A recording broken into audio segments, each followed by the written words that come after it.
Hello everybody and welcome back to the Gaming Powerups. On today's video we're going to take a look at Dragon Quest Builders. It's a fun little building game with some RPG elements sprinkled in ever so lovingly.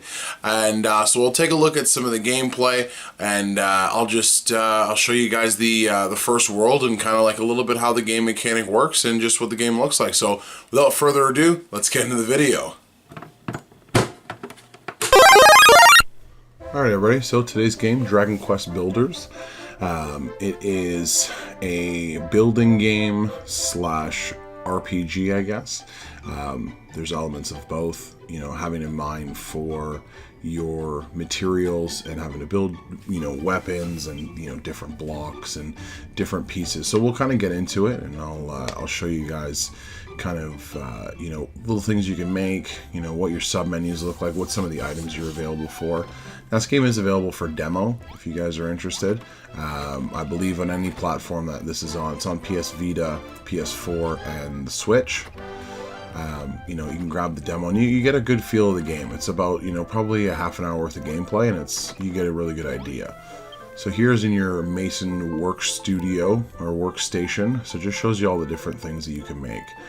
Shows you materials, kind of flooring, furniture, all things that you will need over time, crafting stations and stuff like that. You know, you see a cook fire there for making food, weapons, obviously for making weapons, armor, to upgrade your armor over time. So you do start off the game with nothing. You know, you know, awaken in I'd almost say like a tomb, but not really. It's like a cave, but you're kind of like locked in there. You don't really know what's going on, so you know, you've got amnesia and you gotta kind of put all the pieces together. So there was just a shot of the overworld. But yeah, so you don't start off with anything, and then you slowly have to mine your resources and stuff like that. So this is my World 1 base. I've kind of just gone about. This one here is I've spent the most time with. You know, got a little basement here. It's where everybody can come and just hang out and sit down on the bench and stare at the treasure chests. So, you know, you've got endless possibilities in what you can do with this game, which is awesome. Like you can see here, so the way that it works with those chests where it says items 1 and items 2 is they are, you eventually you can only carry as much as you see on the bottom of the screen there. Once you fill that up, you can't carry anymore unless you have a treasure chest. So one of the first things you do is you make a room with a treasure chest in it, and you can place your items in there, but you can't access it. You can only access it if you're, you know, right in front of the treasure chest, but not if you are away from there. So these ones here, you put them together, they're larger treasure chests, and you're able to pull them up in your sub menu, which is really good. So you don't have to jump back and forth to your base every time. So we'll just repair the floor here.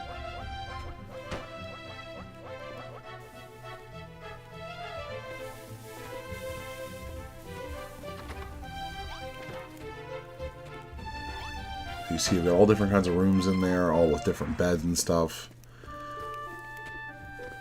So I keep the outer wall, you know, as strong with materials you can find, because you will come across enemies, and then once you build your base up every level, you will have the enemies come after your base, and you have to defend your base. And then, you know, the stronger the walls, the harder for them to get to your base and destroy a bunch of stuff.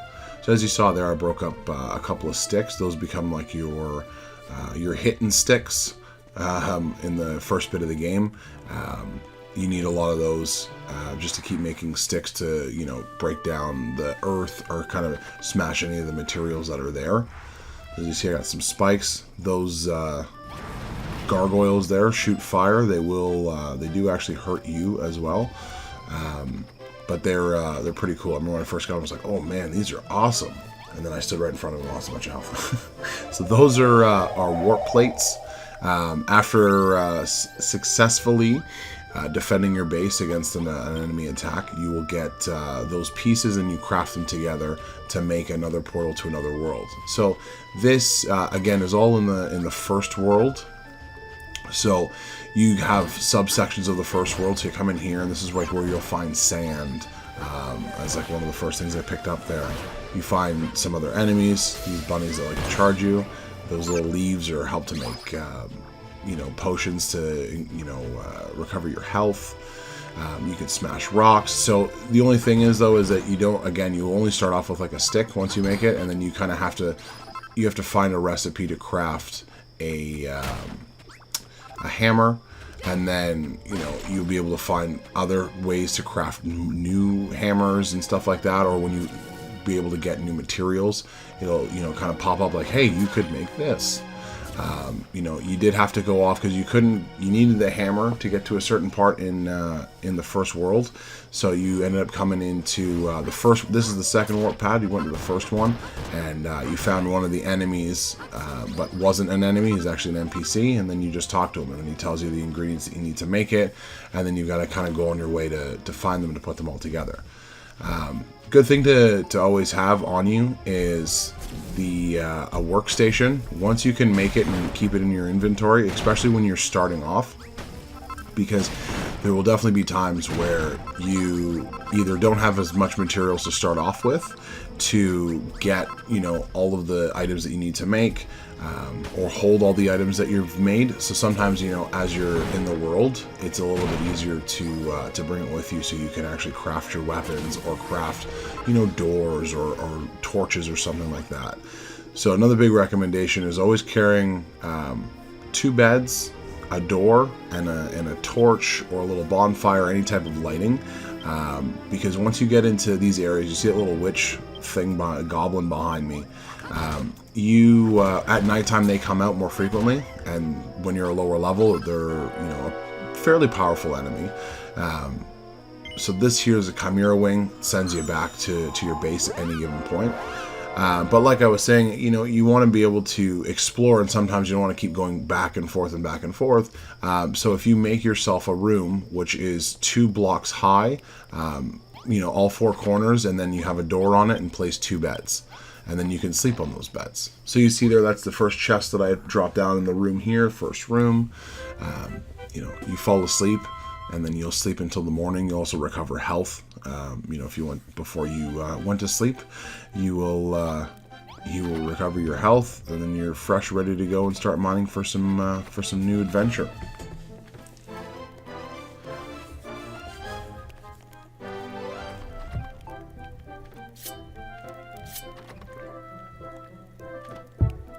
So here I'm going to show you guys how simple it is just to make a simple room.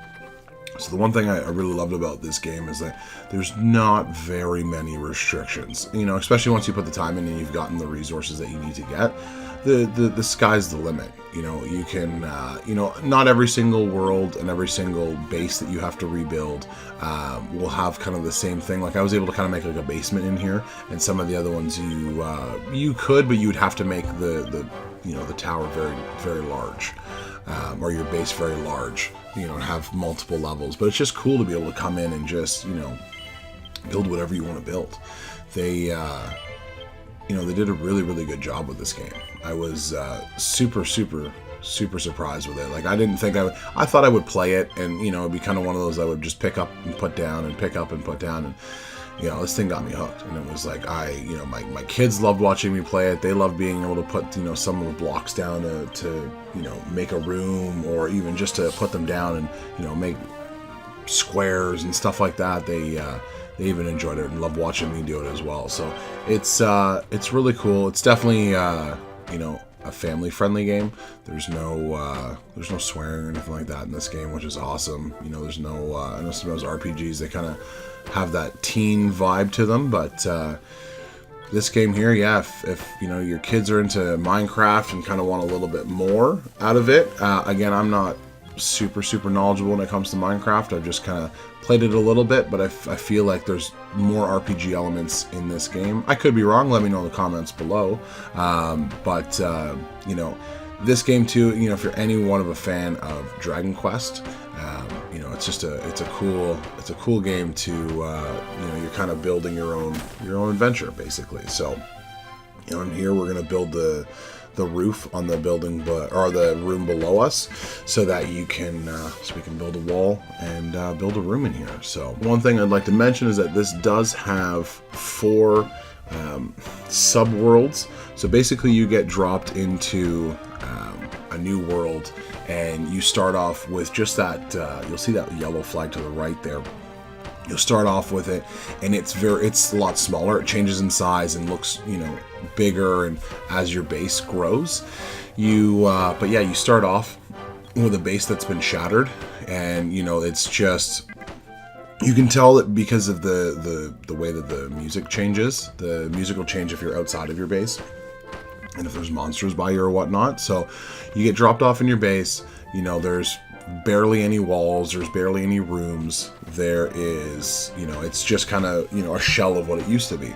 And it's your job to go around and, bring that base and that area back to the livelihood that it was before, which is really, really cool. And, I loved how, this first base was the one I spent the most time on, just because it was like, oh, I can do this, and I can do this, and I can do that. And then once you have completed your base, and you've got it to maximum, and you've got all of your enemies defeated, you will, they'll grade you on your progress on the game. And then, it's one of those that there's no time limit on. Days do go by. If it's something that you're looking at, getting a platinum trophy for or whatnot, you will kind of have to do some of this stuff in a quicker fashion than normal. But if you just want to play it for the experience, or you don't lose anything out on that, there's no rush to be able to get through the game. So as you see, built up 2 blocks high, threw a door down. And then once you add a lighting source to it, it becomes an empty room. And then once you put 2 beds down, it becomes a basic bedroom. And I say 2 beds because for whatever reason you can't have just one bed. So again, when you're out in the wild kind of thing and away from your base, it's good to be able to just quickly build up a little room for you to be able to sleep in, especially when you're on your lower levels. Another thing to note, if you see the little bread pieces that are by my health, it is because you need to eat. So you'll eventually start to get hungry because of all the great building stuff that you're building, and you need to eat. So you do need to make yourself a kitchen at some point so you can make food, and then you bring that food on with you. Like you'll see I have a cheeseburger down there. There's some milk. There's some meat on a stick, and all those things will increase your or help your appetite, I should say. So another cool thing is you can, instead of finding stone brick walls or the straw flooring or certain things, they have cladding, so you can put up earth pieces, which are the easiest to find, and then you would just go up and select the stone cladding, and it would turn the earth into stone blocks, which is really, really cool too. Sometimes they're a little bit harder to come by because all the resources that you have in the first world aren't always necessarily going to be the same in the second, and certain things change. It's definitely a really cool experience going through all this and being able to see all the different pieces and materials and all the different things that you can do from one world to another. And so here you can throw a treasure chest in there. That's different than a regular chest because it's got the red and the gold on it. But then you can again store anything that you want to store in there. Then you just gotta make some stairs to get up to the area you need to go to. But it is definitely a really, really fun game. It's not something you have to sit and play. I got super addicted to it, so I needed to keep playing it and finish the entire game because I couldn't just put it down. But it's a special little game, and again, those RPG elements of being able to find certain things and upgrading your armor and your weaponry and stuff like that. But it's all in real time. There's no taking turns. There's no turn-based in this game, so which is kind of cool because I don't usually have the patience for turn-based unless it's a Pokemon game. I just love to just get right into the action, and this definitely did have a Legend of Zelda feel to it, that I really liked. And this here is your kitchen where you can make your food. But yeah, it just kind of had that Link to the Past kind of feel to it. I don't know, it's kind of hard to describe because it doesn't necessarily look like that, but just kind of the vibe I got is you can kind of go around, you're exploring, finding different areas, and then the building aspect was really, really cool. So right up here is actually where you first start out the game. You start in this little cave tomb kind of idea.